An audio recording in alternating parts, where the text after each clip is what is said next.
Oke, baiklah teman-teman, hari ini kita akan membahas tentang pengertian rekonstruksi dan prarekonstruksi. Nah, dalam proses penyidikan, penyidik kepolisian dapat melakukan rekonstruksi atas suatu tindak pidana yang terjadi. Rekonstruksi merupakan tahapan yang penting dalam mengungkap suatu perkara pidana. Hal ini dikarenakan dengan adanya rekonstruksi, perkara pidana yang sedang disidik dapat menjadi lebih jelas. Nah, tujuan rekonstruksi itu apa sih? Nah, rekonstruksi merupakan salah satu teknik yang digunakan oleh penyidik untuk memeriksa kebenaran keterangan yang diberikan tersangka dan saksi. Rekonstruksi dapat didefinisikan sebagai reka ulang adegan kejahatan untuk kepentingan penyidikan. Nah, petugas yang berwenang melakukan rekonstruksi adalah penyidik atau penyidik pembantu. Kalau saya tidak salah, hal ini tertuang dalam Peraturan Kapolri Nomor 6 Tahun 2019 tentang penyidikan tindak pidana. Pasal 25 ayat 3 peraturan tersebut berbunyi, dalam hal menguji persesuaian keterangan para saksi atau tersangka, penyidik atau penyidik pembantu dapat melakukan rekonstruksi.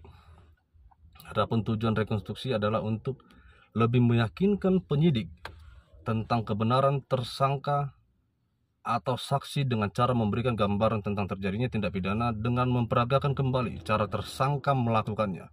Nah, kalau bedanya dengan rekonstruksi dan prarekonstruksi, istilah prarekonstruksi tidak ditemukan dalam peraturan perundang-undangan.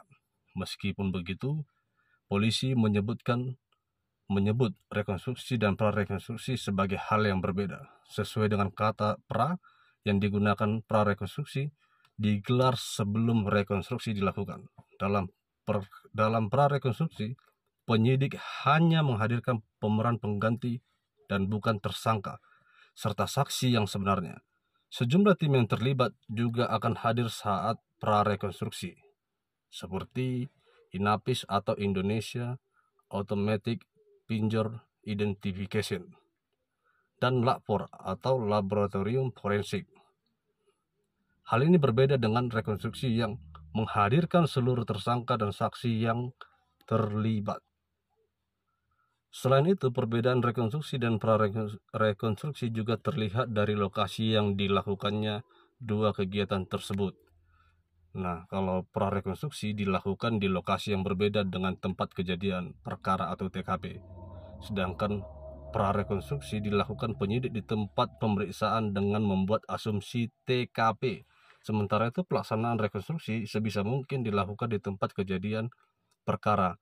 Namun lokasi rekonstruksi juga dapat dipindahkan ke tempat lain jika keadaan tidak memungkinkan. Setiap peragaan dalam rekonstruksi akan diambil fotonya dan jalannya peragaan tersebut dituangkan dalam berita acara.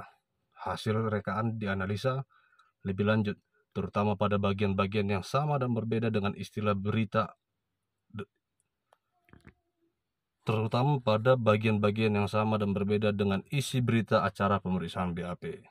Nah, pada intinya, rekonstruksi itu digunakan penyidik untuk lebih memperjelas bagaimana suatu peristiwa tindak pidana itu terjadi dan bagaimana tersangka melakukannya.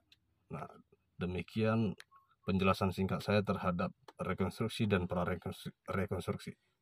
Salam keadilan.